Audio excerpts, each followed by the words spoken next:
Good Saturday morning, YouTube. This is Matthew back here with you today. I haven't done a video since, let's see, I recorded a video Wednesday that I uploaded on Thursday. This is Saturday morning, but I won't be uploading this till this afternoon. So by the time you see it, it'll be this afternoon. But anyway, I wanted to share my mail from the last 2 days. Not a lot has come in. Had a TTM, couple of pickups. Also, I wanted to talk a little bit about last night I hit the wall on the 88 Tops project. Now, I'm not saying I'm giving it up by any means or quitting it, but because of something that happened with these two cards, two different situations last night, combined with a purchase that I made for the same set, and but I hit the wall.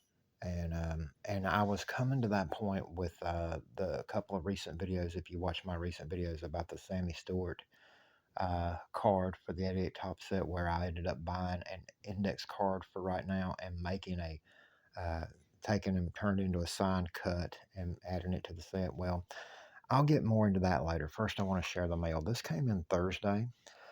First one is Tim Laker. Now, this isn't a big deal. This card is 1993 Tops. Coming attraction was like a little subset inside the 93 top set prospects. Laker was a big time prospect back in the early 90s for the Expos. If I remember right, he had some injuries that kind of took away from that, what a lot of scouts at one time thought was star talent. But at any rate, he did bounce around the major leagues with several teams for over the course of quite a few seasons, so he did still have some talent. You have to be very talented just to reach the major leagues, much less to have several teams take enough interest in you to keep you around for a while. But Laker never turned into the star that many thought he would when he was coming up through the minors. But this is, while it's not the most beautiful signature I've ever seen, it is a very nice blue Sharpie autograph. It's definitely not the worst autograph I've ever seen either. But I loved it when I seen it. And that card, that beautiful card background and everything, and that blue Sharpie autograph just pops on that card. As an autograph collector, I'm a sucker.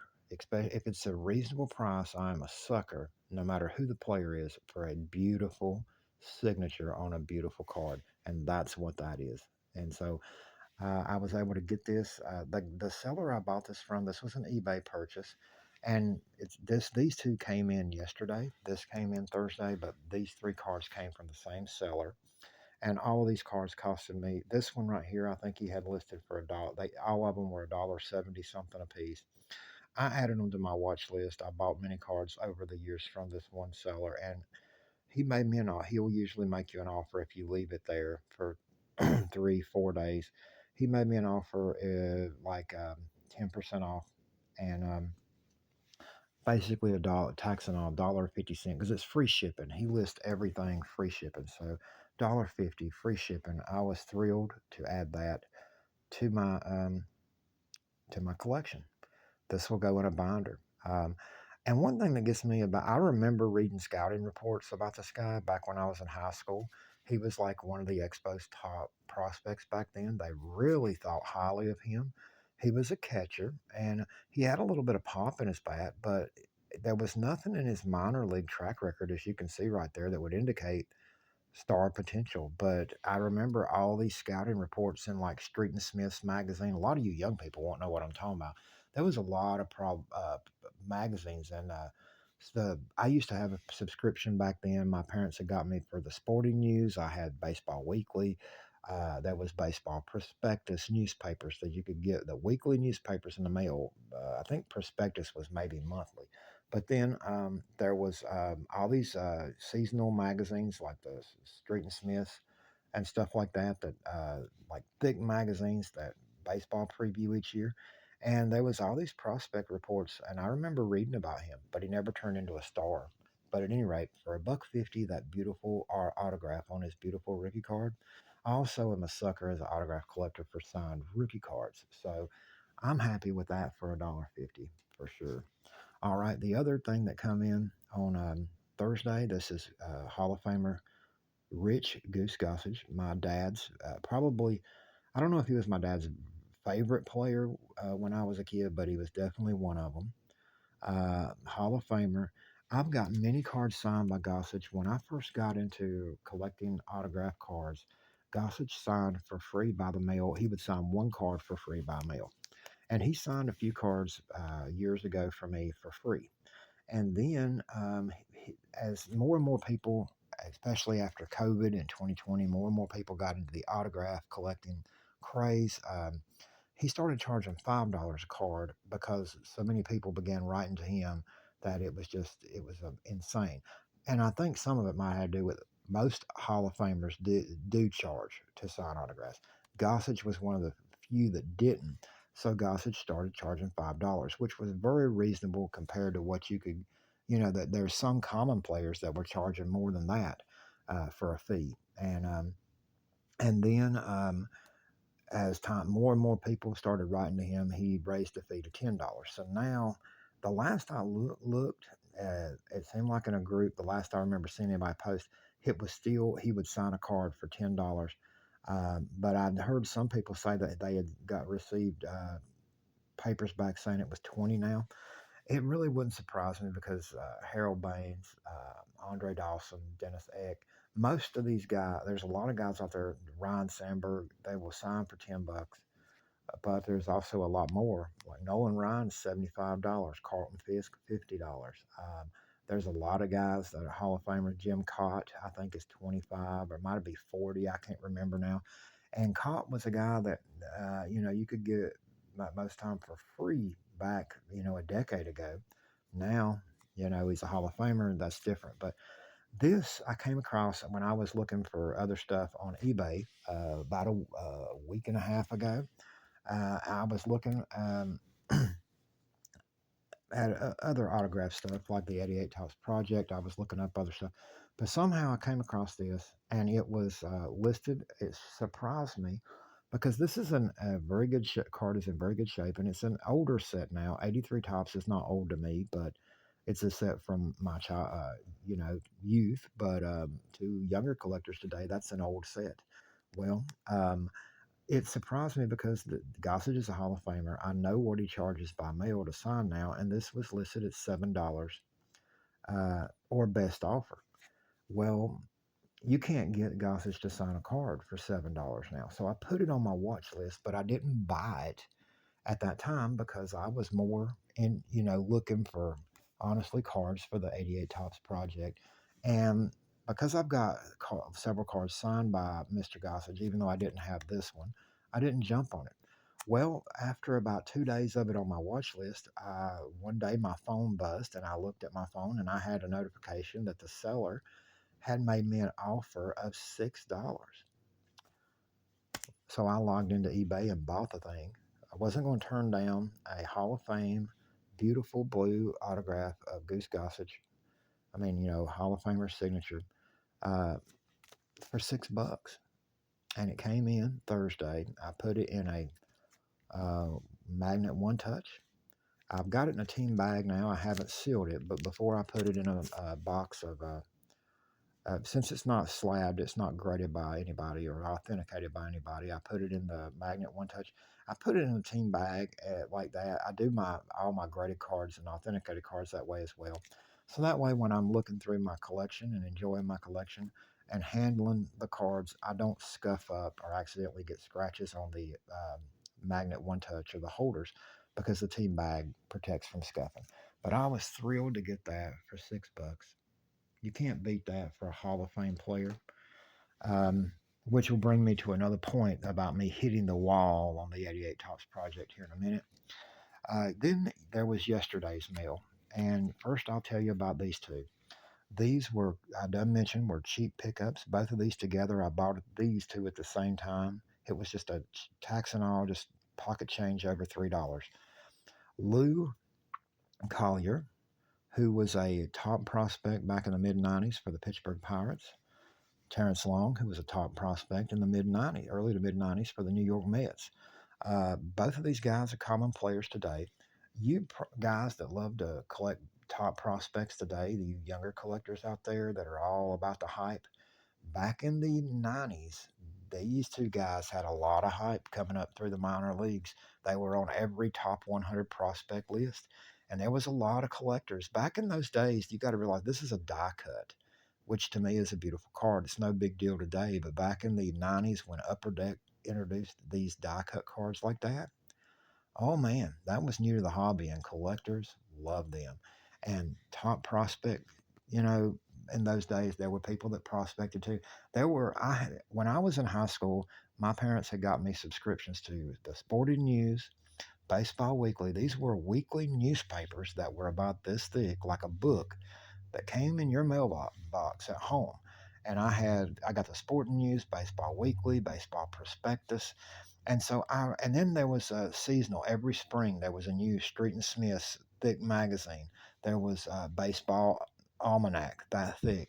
All these books, all these newspapers, sports newspapers about baseball that I got and I read about back then. And I remember reading prospect, just like I talked about Tim Laker, prospect cards on all these guys. And I mean, prospect reports on all these guys. These guys were very hyped prospects.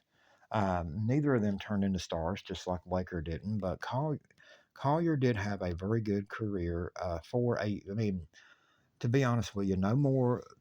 There are so few players that ever reach the majors compared to how many play in the minors or how many dream of even being drafted.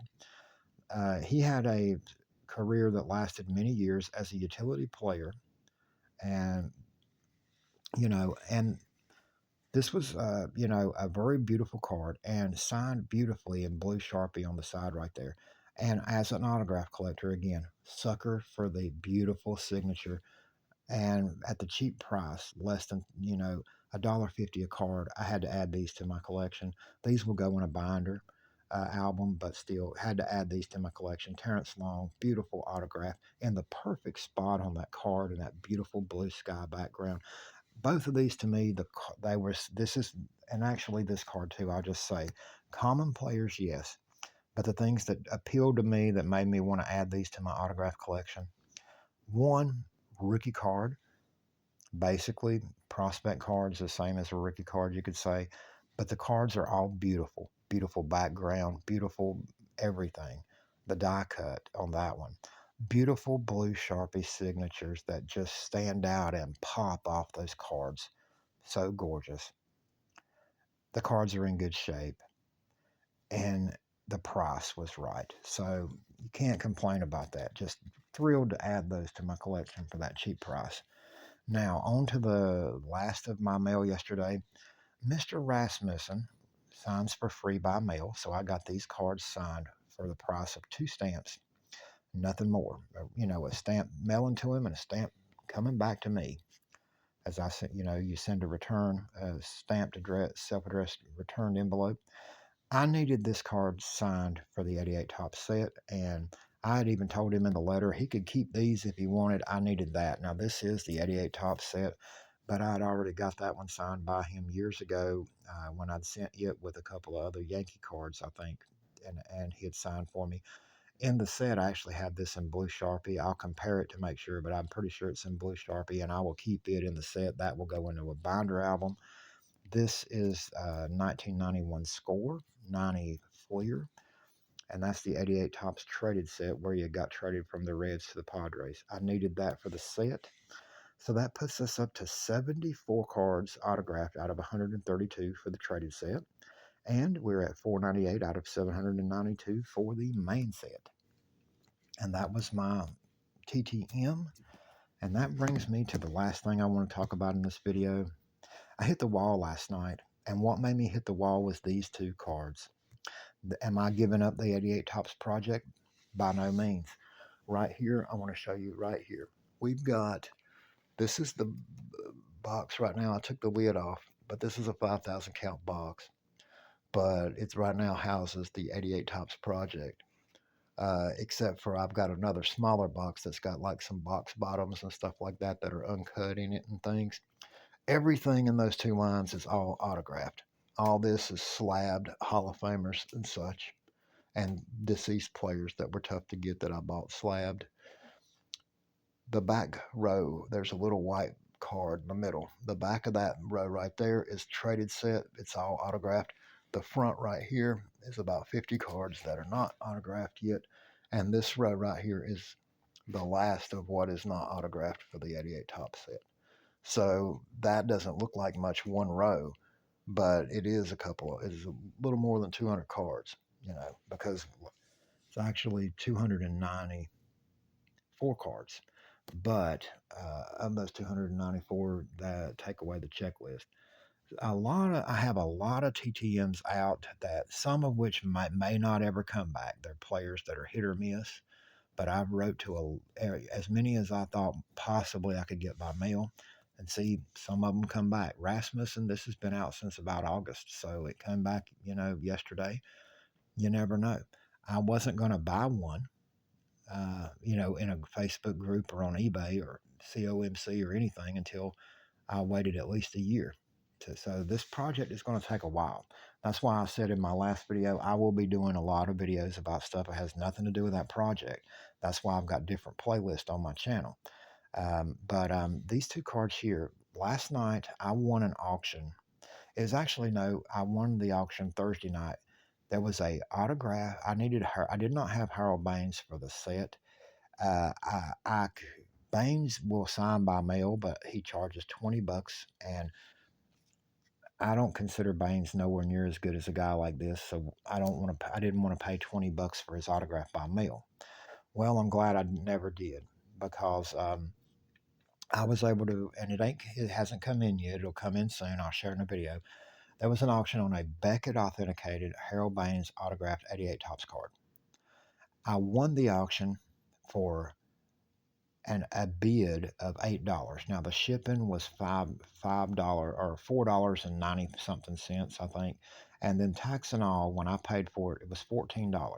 Now $14 for a already authenticated Hall of Fame autograph is pretty good, seeing how the guy charges $20 to sign one card by mail, and then you still would have to send it off to get it authenticated if you wanted it slabbed.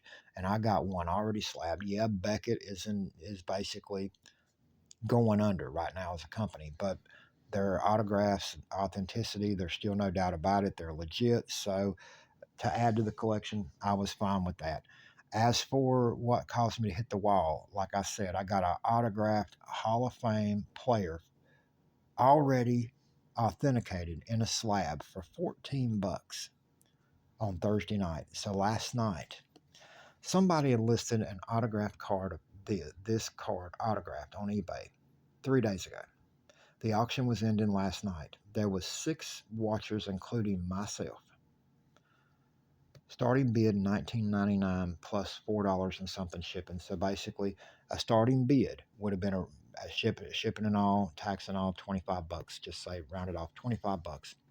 Also, at the same time, there was a guy that listed this card autographed in a Facebook TTM buy sell trade group I'm in, and he was wanting $65 for this card signed. Now, one key thing I will point out too, both the cards that were signed were raw, meaning not authenticated, nothing like that. And they're asking starting bid 25, guy wanting to sell it outright 65. I had put this on my watch list a few days ago just to check it out. I knew that. Now I will say this: Alexander is a guy that most any autographs of him out there he signed either during his playing days or years ago. He refuses to sign autographs today. Now, he is still living. Pascual Perez, I had just picked up his brother's card a couple of weeks ago in the 88 Topps trading set. I gave like $7 for it. And and his brother Melito is as tough to get as him. Maybe not quite as tough, but tough. So it's getting down to like there's 30 minutes left in this auction. And I know how hard it is to get this particular card signed.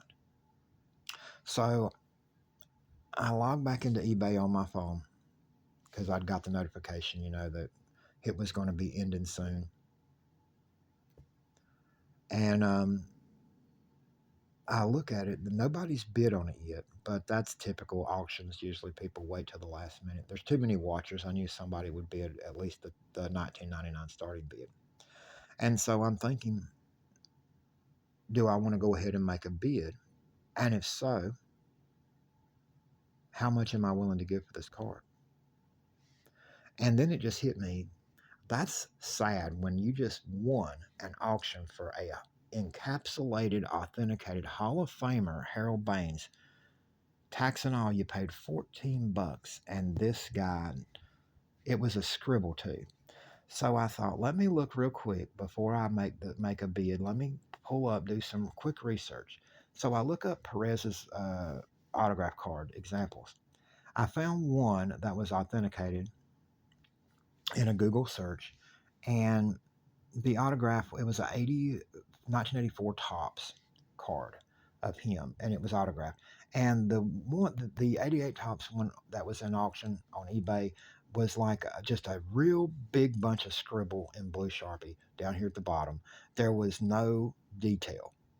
Now, players' autographs do change over time, but the authenticated version for Pascual Perez that I found online on a Google search was for sale for like $30, already authenticated by Beckett. So an authenticated autograph of Pascual Perez for $30, but yet this was a raw one, and somebody's wanting $25 starting bid, and that was the first thing that just started making me turn in my stomach. And I started thinking about the Sammy Stewart situation the other day, and I said, but I don't. I said, let me see just anything signed by Perez that I might could whether because I started thinking maybe it'll be like Sammy Stewart. Maybe I can find something like a signed index card, signed photo, signed even another signed card that's in rough shape that I could just turn into a signed cut for the set. And I do a search, and there's plenty of other cards of Pascual Perez on eBay, most all by the same seller, asking ridiculous prices for them, especially for a guy that's not passed away, hard signed to get or not. And then I started thinking about this guy that had told me $65 for that card signed in a Facebook group. And I did a search on that just out of curiosity. It's funny, the guy wanted $65 because he's telling me, oh, you can't get Alexander to sign. He will not sign anything. It's so rare, so rare. You would be amazed at how many items come up on eBay of Doyle Alexander signed, many of which are as cheap as between 10 and $20. But that guy said 65 because he said you'll never find another signed. Actually, he was right in a way. There was none in recent comps. I looked all that up and everything, but I said, I will wait. If I have to do a signed cut like I did the Sammy Stewart card, so be it to complete my set. I said, why would I pay? Last night there was this auction for a Jose Ramirez SGC 10 authenticated auto. It was a buy it now or best offer. I was looking at that. Jose Ramirez, of course, the Cleveland Guardians' best player right now. That is me and Roseanne's team. Her player is Quan. Mine's Jose. It was $40. As well as I thought I could probably buy that for $40 if I made an offer. And this guy's wanting 25 starting bid for that, and there's 6 watchers. They're probably all guys trying to complete this set. I'm not getting the bidding more for a common player and then turn around and see somebody post a 3x5 signed index card of him in a week for like $5 that I could have made a sign cut. I took him off my watch list and said, heck with it. I messaged the guy back on Facebook. I said, you know what? I would rather just buy a $10 signed photo or signed postcard by Doyle Alexander that I seen on YouTube on eBay and make a signed cut out of it. Thank you, but no thank you. I'm not paying that kind of money to complete the 88 Tops project for common players. I just won't. I'd said like the most I would pay these guys. Common players usually sell like this, couple bucks, $3 tops in Facebook groups. eBay, you're going to get charged more because of the fact that sellers have got to pay their fees and stuff if you're just buying one card. But I'm not. I said that's it. I'm hitting a wall. So it may take me a long time to complete this set, and I will every time I add to it be sharing a video on YouTube. You know, as we move towards it. I'm not giving up by any means. I'm getting creative, but I'm not giving up. But that made me hit a wall. When I got a Hall of Fame authenticated by Beckett autograph of Harold Baines for 14 bucks, but these guys wanting 65 and 25 for common players. No, thank you. I'm not doing that. I'll complete this set project one day if it's meant to be. I will do the best I can, and it might be with some sign cuts through in just to be able to have all the players in the sets autographed for the set. But I'm not going to be scalped, and I'm not going to pay insane prices. And by the way, instead of bidding on that card or trying to come back and offer 50 bucks or something, that would have been stupid anyway, just to get another thing. I bought a I made an offer for the Jose Ramirez autograph, and got it for 40 bucks. So I'll have an SGC uh, authenticated and graded 10 autograph of Jose Ramirez coming to show you guys soon. But anyway, sorry about my rant. Anyway, it's Saturday. I got to get busy. I just wanted to do a quick video. I will be posting this video later this evening. And I should be back with you in a couple of days. Probably not tomorrow because there'll be no mail tomorrow. But then again, I don't know. We'll see what comes in the mailbox today.